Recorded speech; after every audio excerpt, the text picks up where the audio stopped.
etc.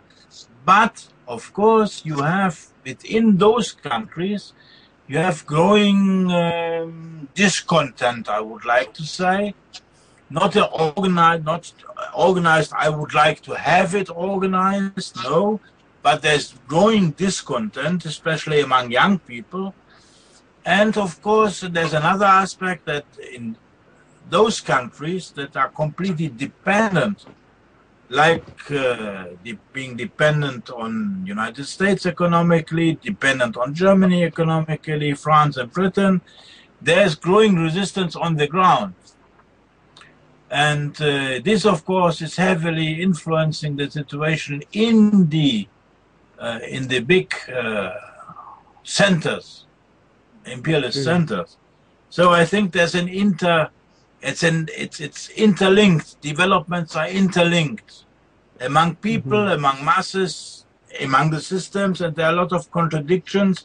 And we should be optimistic to find ways and new methods to communicate to each other, like we are doing today or tonight, better to say, and using different forms that were not available 10 years, 15 years ago, to exchange views, to learn from each other, and to link up. True. Okay. Thank you so very much, Michael. Thank you, Michael. Thank you so much. Tim, there are some reports which say that remarkable violence is done against blacks in the American prisons. What's your idea about it? The of the prison labor force goes back a very long way. As I said, after slavery, the reconstruction of the labor force without serious economic reform led to this practice of huge overrepresentation of black people in the prison system. But it's exploded in recent decades. I think from the 80s, where there was 500,000 prisoners, now we're around 2.5 million prisoners. And that's, as we've mentioned before, the biggest population on earth, the biggest rate of incarceration on earth. There is no country that incarcerates people generally, before we get to African American people, as much as the US. And this is part of the skill of that culture. I think we should recognize the positive side to it, in inverted commas, that to talk about being the country of freedom and exporting freedom to the world, there is no country on earth that imprisons its own people as much as the US. So the historical roots of that are important. It's an important part of the labor force. It's an important part of production. It's also a huge reservoir of unemployment, as Teresa said, the lumpen classes in the US there, but really their real education system is the prison system in many respects. After that, a step up is to join the army as a way to get some education, you know. So the roots of that are particular to the US and US history, I think. It's true, as Michael said, that it exists to some extent in European countries, but not the same way as in the US. So there's a peculiarly thing about US history and its race relations that you see in the prison system. And then again, as Teresa said, having people turning on themselves and violence against racial communities, for example, gangs within the prison system. It's a very dysfunctional system. It's something that damages the capacity of people to be resilient in face of their own culture. I would reinforce what was said earlier by Ali and Teresa, that Western culture generally, but US culture is particular, Western culture generally is rather autistic. It has a great deal of material and technical development, but the lack of values and the social disintegration from that lack of values is really peculiar and something that we have to face. We have to face the media disinformation. We have to face the absence of social values. We have to construct them in communities to start with and try and make broader links. But you're asking about violence within the system, violence which is dysfunctional violence. It's true, it's not politically conscious violence. It's a great churning of people who are disadvantaged and not seeing a future in their own systems. And it's a great problem that faces us as educators in the Western system, how we start to address that failure of values and trying to rebuild some of those social values. Mm-hmm. Thank you so much, Tim. Teresa, about imprisonment issue, why torture is allowed in the American prisons. According to statistics, 5,000 prisoners out of 121,000 in California are kept in individual cells without any windows in it. Isn't it a clear violation of human rights? Of course it is. Basically, actually, now there's a trend to privatize prisons to make them profitable. It used to be that most of the prisons were federal, and now the worst torture, the most abuse of beatings and solitary confinement, etc., are actually in the private prisons, and they're actually demanding a supply of prisoners. There was like some newspaper article where they were threatening lawsuits if the court systems and the police didn't supply them more prisoners. It is now another form of slave labor. The prison systems have now been given more and more industrial tasks to do at pennies on the hour, literally pennies. The torture and the solitary confinement thing is all about control and all about just breaking the spirit, breaking the will of the men to fight back, because many of these men don't care if they live or die. Many of these men don't want to live like this, and could possibly have, you all remember the Attica uprisings in that whole era. They don't fight to death. They will fight until it's over, and they don't care about their own lives. And the people who are in power are cowards. The people who are in power are bullies. The people who are in power are, it's again, I think, a fascist agenda where they want a guaranteed slave labor force in the prison system. I don't know, it's insidious, it's sadistic, but it's everything that this country is. I mean, it's just the extreme of it. If they give you no education, if they give you no hope, if they encourage in many ways the addictions, you probably will end up prison. You probably will end up committing crimes, and then you have a role to play in the prisons as even the lowest of the low slaves. So you mean they're really sucking up all the hope from the out of the prisoners, so they can control them the way they want? Yes, of course. Why does anybody torture? Thank you, Teresa. Thank you so much. Let's go. I'm just having a question. May I add? Yes, okay. Andy, sure. Actually, I heard, although I'm not, really sure about the, exact numbers or, exact sources, but I just heard that UN has actually complained about the status of torture, especially in the period of presidency of George W. Bush.